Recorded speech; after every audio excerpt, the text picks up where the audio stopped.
Presiden Jokowi memimpin proses penyematan pangkat militer kehormatan kepada Prabowo.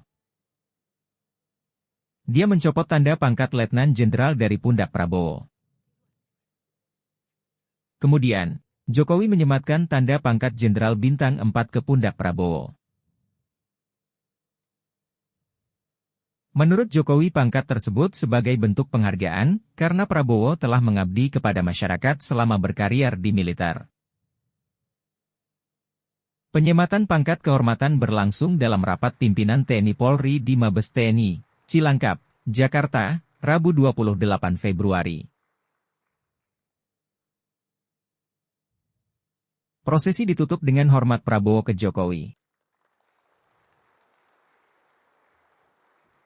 Hadirin disilakan duduk kembali.